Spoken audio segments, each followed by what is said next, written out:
That works. Thank you, ladies and gentlemen. If I can now, gosh, that's bright. If I can now welcome you to the Oxford Farming Conference politics session, always one of the highlights of the event. We're in two parts. First of all, we have the Secretary of State, and then we'll have a second panel discussion. I'm here with Mark Spencer, with Steve Barclay, as Secretary of State. Apologies. Many of you may not yet have had the chance to go and meet him, but one of the great advantages of having someone with his background is the amount of experience he has had in government. As Health Secretary, as Brexit Secretary, as Chief Secretary to the Treasury. So someone who comes with a huge hinterland within government, which must be a great advantage for our sector. I will hand over to him to speak in a moment, but if you could please start thinking about questions you could ask. Do keep them as questions. I'm really not interested in manifestos, and if I start hearing that, I will cut you off. Also, could you try and keep them pithy and focused and of interest to the people in the hall and beyond as a whole? So I'll come back to you in a moment on that. Thanks. So, Secretary of State. Sorry.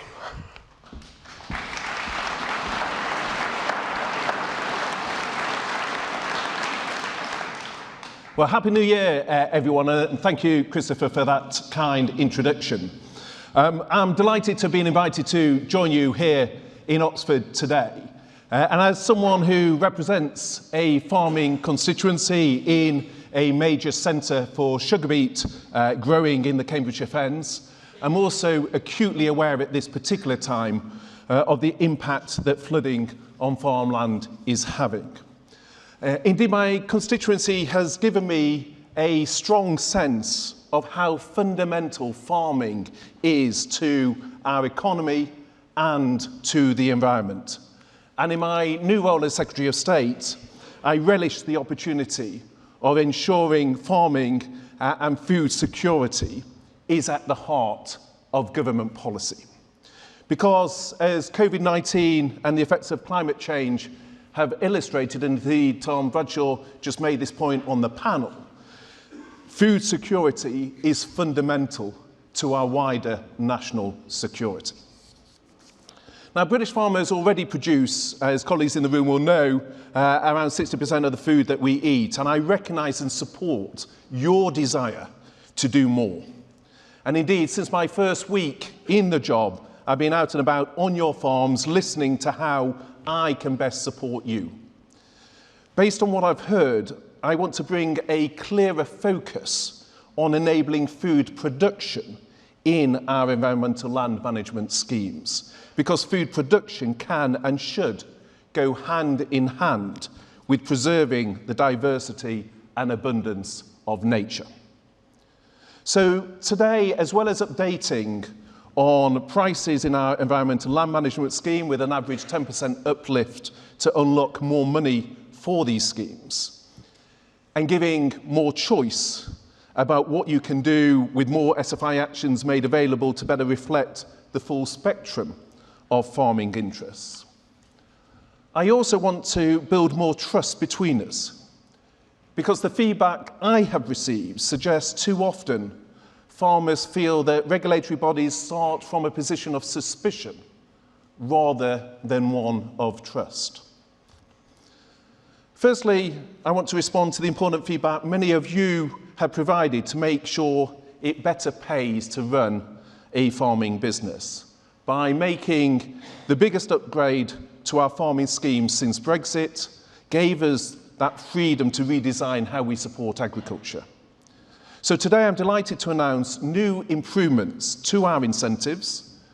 We will pay you more for taking part in our environmental land management schemes. On average, this is an increase in rates by 10%, making it more attractive for you to get involved.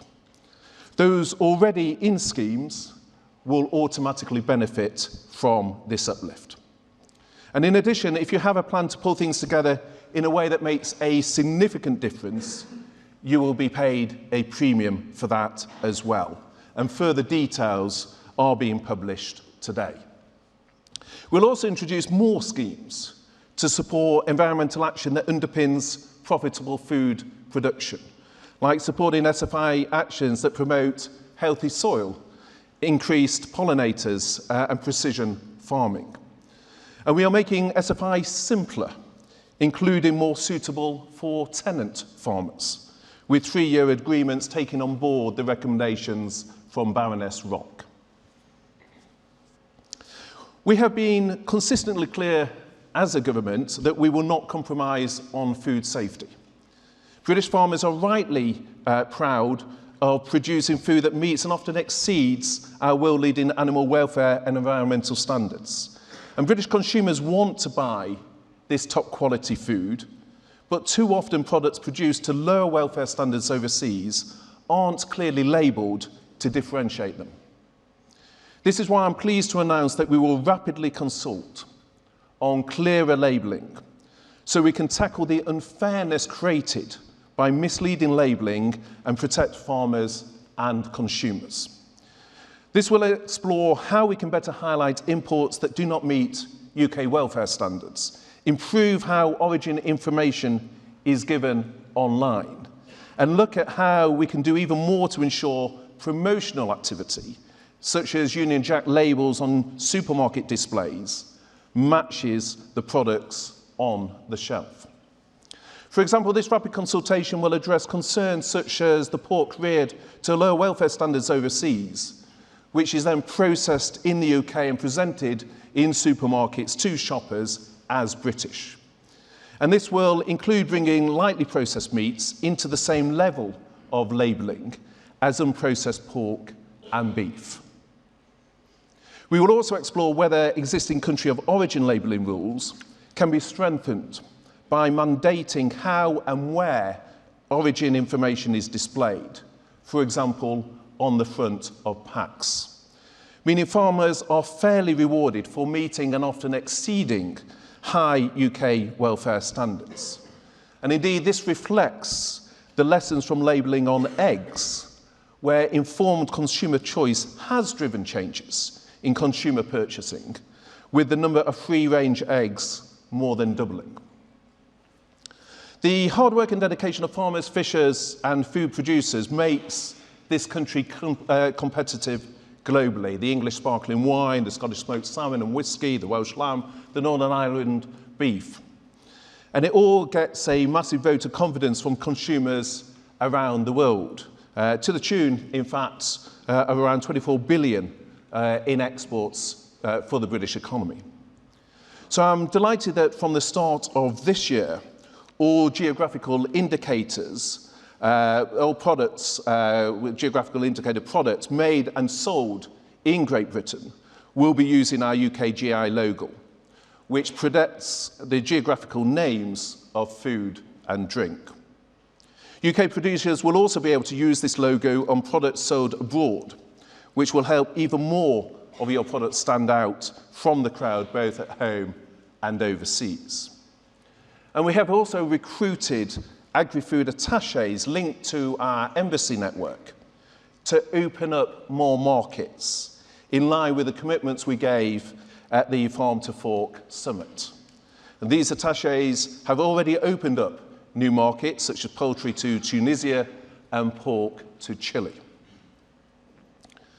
I also want the public sector to procure more high-quality, sustainable food produced by you.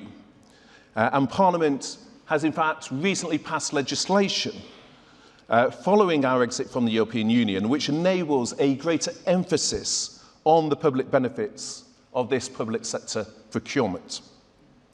We'll also update the government buying standards for food and catering to emphasise the importance of buying food with high environmental and welfare standards, which will play to the strengths of our food producers.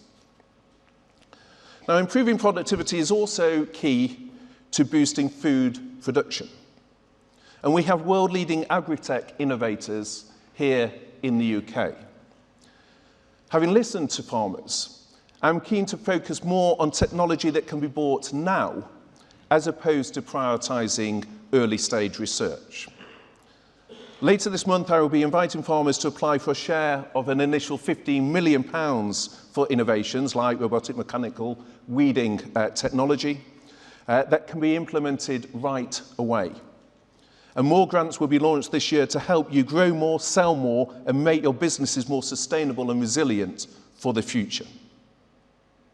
Now, I know that even with these grants, some farmers still find it hard to find the capital to make use of the grants that are available.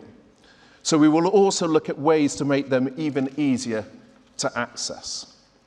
And to attract the ambitious and diverse future workforce that we need, we will continue to support the Institute for Agriculture and Horticulture.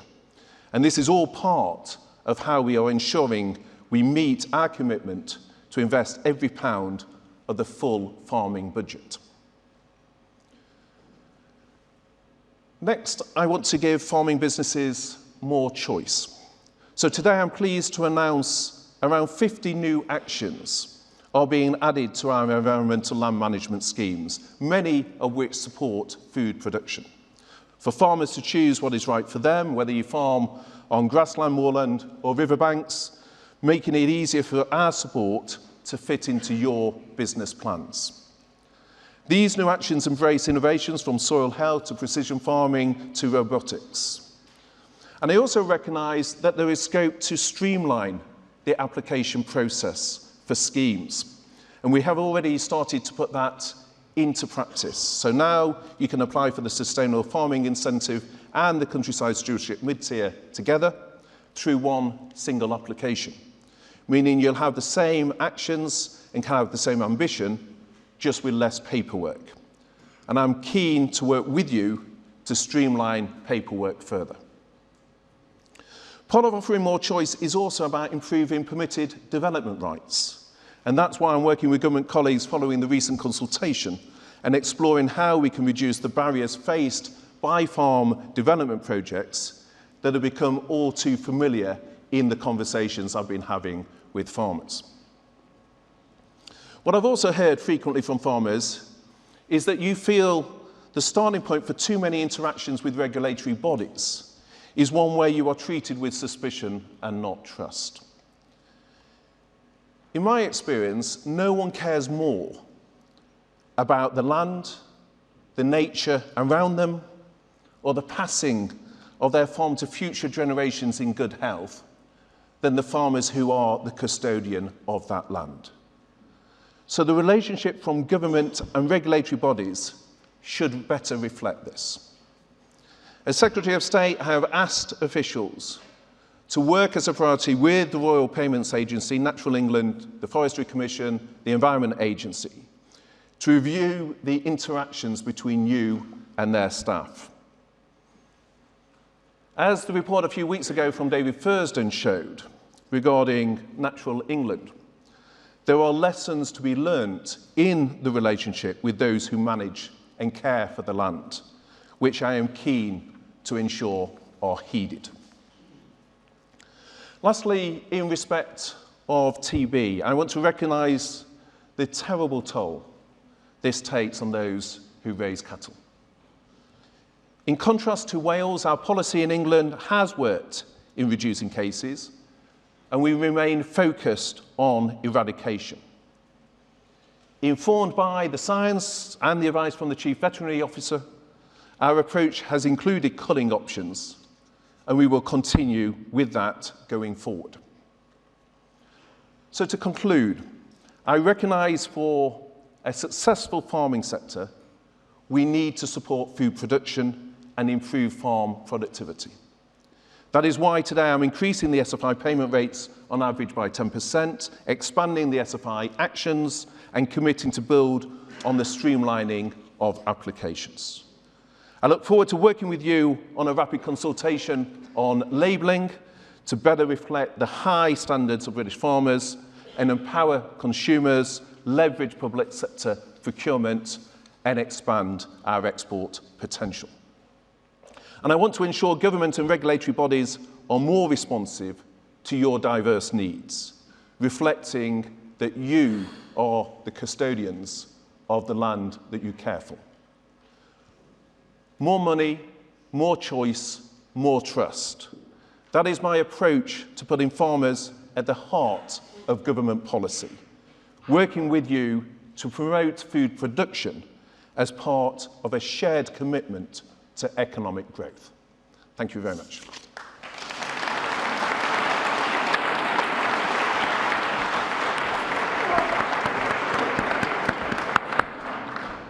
That's great, thank you. Okay. Thank you, Secretary of State. It's great to hear that so much is happening. I mean, particularly on the environmental front, we've been waiting for so long to get the details of ELMS, and now it seems at last things are being rolled out, which is all very encouraging, along with the other more business-focused interventions you're doing as well. Many of us were in this room in 2018 when your predecessor, but still part of the same government, Michael Gove, gave a pretty seminal speech on what the government's policy towards agriculture would be post-Brexit. Clearly much of what he spoke about is now being rolled out or has been rolled out in the intervening period. But there was a couple of things which I think many people in the room would be interested in still. Perhaps most of all, we were promised a smooth transition so that as BPS was phased out, the ELM schemes would come in to help compensate for the loss of that income. Is there still an intention in government to try and reconcile those two? Because it doesn't quite feel as though that's what's happening. Well, part of the adjustment in terms of the announcement today, the extra 10%, is recognising our desire to go quicker. How do we streamline applications to increase the number of people applying? What are the other things we can do to support farmers in terms of their wider business plans, which is where the work we've already consulted on, permitted development rights, responding to diversification, and looking not at nature and farming in conflict. The point I was trying to bring out is I think the things that Michael talked about in terms of the environment, about improving soil quality, pollinators, precision farming, I think are things that directly relate to food production as well. And we've tried to recognise that much more in the additional SFI actions that we've announced today. So it's about bringing forward more options for farmers, making it more streamlined, and there's more work to do. One of the things I've been hearing a lot about is where are the opportunities for me to work with you on how we reduce some of the bureaucracies, some of the paperwork that people have to contend with. So how do we streamline the process? How do we make sure the regulatory bodies respond in a more timely fashion and are more responsive to the customer? How do we get more money into the schemes? And all of that is within the thrust, which I think the last panel was very much focused on, very interestingly, which is about recognising food production really sits at the heart of what we're trying to do. Okay, thank you. One last question from me. When you were appointed, there was various commentators said that coming to DEFRA was something of a demotion. Now, I think most of us in this room would regard ensuring that society has a sufficient supply of healthy, nutritious food and that we're taking action to address the biodiversity and climate challenges are pretty important. So what can we and you and the farming world more generally do to raise the profile of our concerns, firstly in government and amongst the sort of commentariat as a whole? Well, I think the Prime Minister and I absolutely see the centrality of farming in the discussions we had. That's part of the reason why he wanted me to come into the role. I think anyone who saw the challenges of COVID saw how fundamental food security and our food supply chains were in terms of the national response.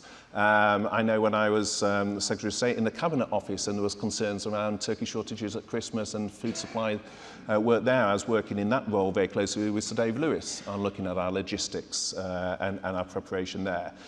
So I think from a government point of view, we absolutely recognise the huge importance. I think sometimes in terms of that media commentary, and obviously that's for the media in terms of why they write it up like that, but I think sometimes in Westminster, the fact that having come out of the EU gives us much more scope to design our schemes as opposed to being bound within EU agreements. Perhaps in the past there was less discretion for the DEFRA Secretary, whereas actually now the role has much more scope. And we're seeing that with the schemes and the way we're designing things. So I think actually, I would argue, firstly, the role has changed. Second, there's probably a degree of just laziness around the Department of Health budget is 190 billion. So that's a very big budget in the scheme of other departments. But I think from a government point of view, what I hope my being involved brings is my experience from the Treasury, from working in Number 10, from working in the Cabinet Office, in the biggest spending department, in the most contentious policy department. Hopefully some of that understanding of the interaction with other departments is relevant, because I think a lot of what we do from a DEFRA, there's things we ourselves control, but there's a lot of things that actually directly relate to other departments. Yes. And I think one of the things the Prime Minister very much chatted to me about was me perhaps being able to discuss with Cabinet colleagues about some of those interactions, not least having been in the Cabinet Office and having worked with him directly in the Treasury. Okay, thank you. That's reassuring. Questions from the floor? Can I see some hands? Do we have some microphones somewhere? Could you bring one down to the front?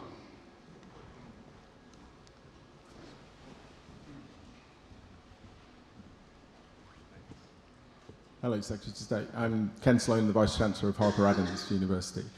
In the middle of all those announcements, you mentioned that you're shifting focus to technology that's available now away from early-stage research. I recently returned to the UK from Australia, where they're actually focusing on both.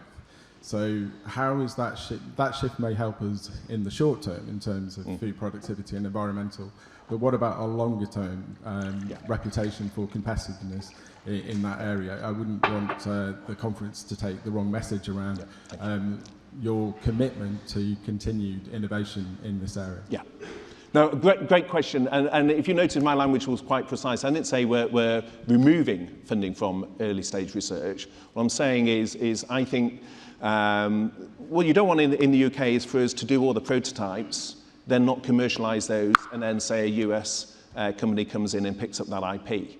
So I think one of the questions we've got to be doing is saying, alongside our commitment to early stage research, and this is a government, notwithstanding the various economic challenges that it's faced, that's increasing its R&D budget from 15 to 20 billion. So it's worth just pausing on that for a second, because that is a very, very significant commitment from the Prime Minister, from 15 to 20 billion on R&D research, which is about taking long-term decisions for a brighter future. But within that, what I'm very keen on is looking at how we're commercialising that and simply doing lots of early stage research, which develops a prototype that never actually then gets into the field, has limited value. And I think actually we have done a lot of work on prototypes. What I want to really work with colleagues in the room on is now how we start to accelerate the commercialisation of that at scale. It's not suitable in all areas, but we know there are certain areas where actually automation can work. And for me, the golden thread always comes back to food production. And if we're going to boost our food production, and for example, John Shropshire's done very good work on the labour challenges and some of the other issues which we may come on to, then we also need to look at productivity, and key to productivity is looking at automation and our use of technology. And that's something I've done in previous roles. I'm very keen to bring to this role. So we will still be funding early research, of course, and government has a key role, but we need to commercialise a lot of the good work that's already been done. Thank you. We've got some questions coming in on the app, but there is one question which is way ahead of all the others, so I will just ask you that one, which is, can you foresee a day when government will no longer make direct payments to farmers?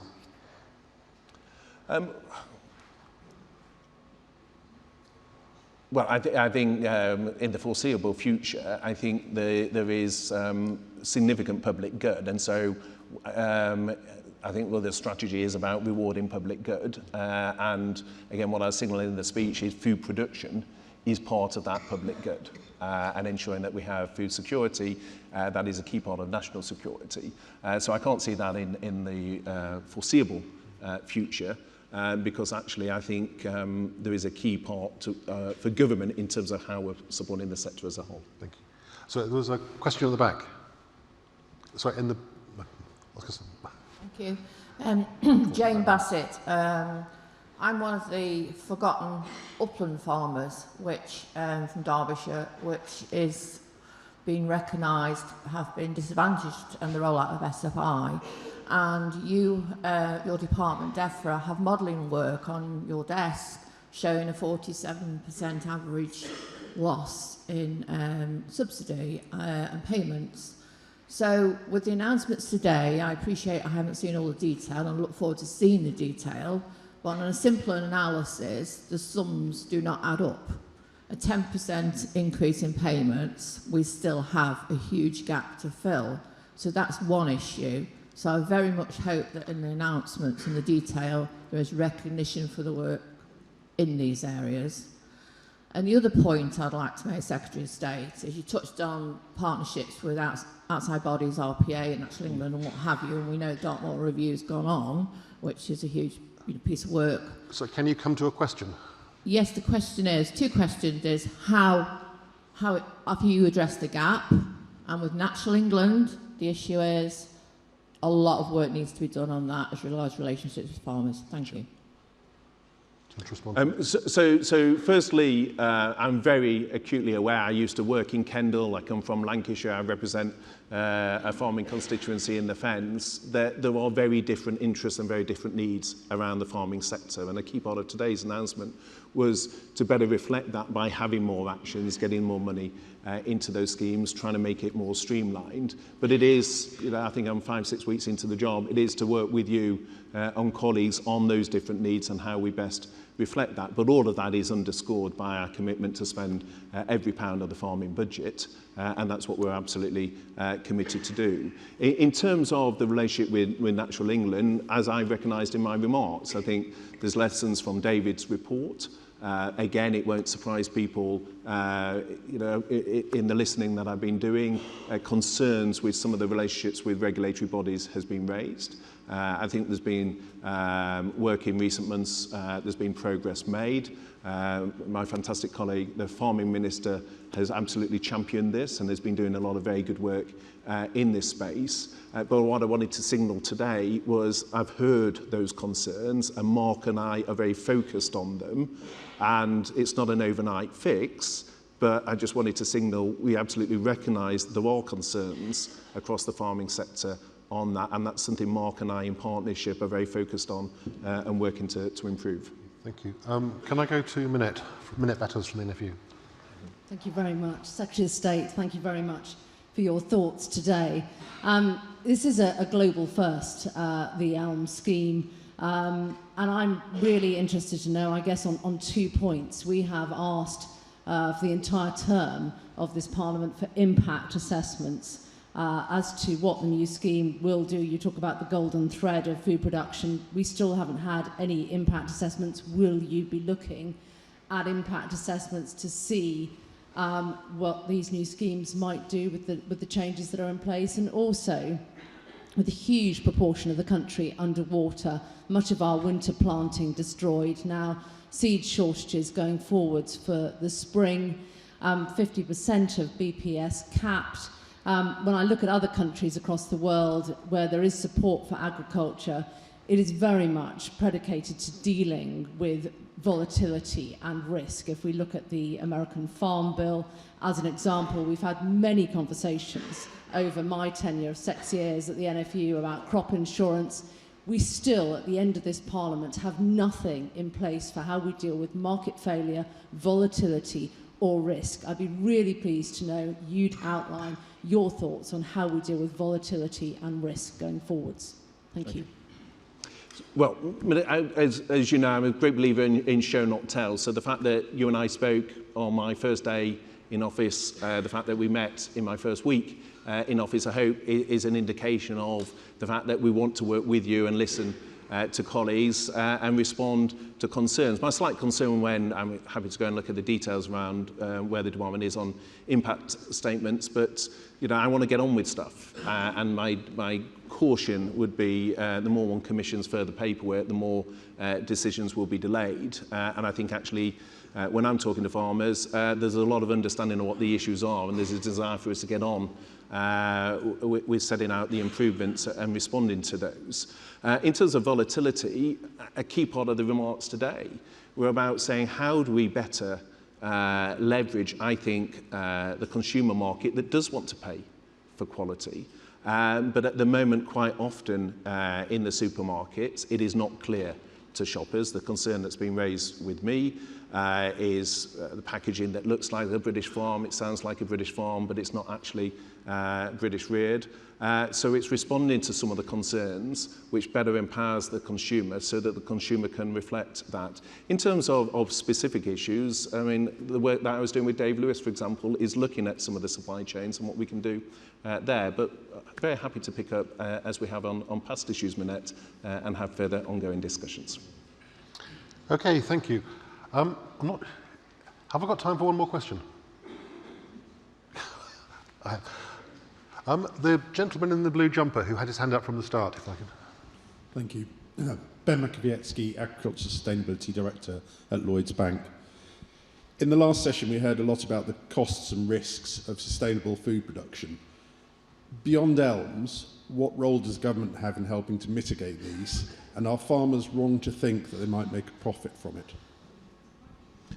No, I think the whole thrust of the remarks I set out around productivity is to address how do we make it more profitable. I think we heard from one of the earlier questions in terms of the challenges. I think the last panel was talking, I just got the end of it, talking about short-term contracts and how that cuts across investment, which in turn cuts across the productivity that those investments would unlock. So I think there's the whole range of things we need to be looking at in terms of, and that last panel was focused on that, how we have, for example, longer term contracts, how we have more informed consumers reflecting the quality of the UK produce, how we're expanding our export market. The work we've been doing from the Farm to Fork Summit on the attaches was about saying we've got scope to export more, open up more markets. That alone is worth 24 billion to the UK economy at the moment. So there's a range of issues that link in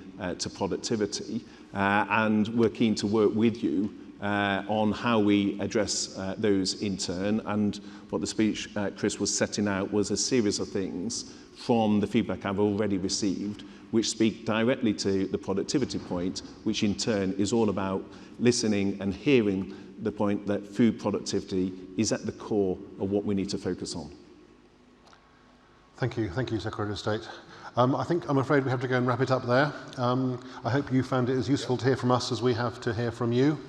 We're now going to leave the stage, and I'm going to hand over to Abby Kay, who will be leading a panel discussion on a number of related matters. Thank you.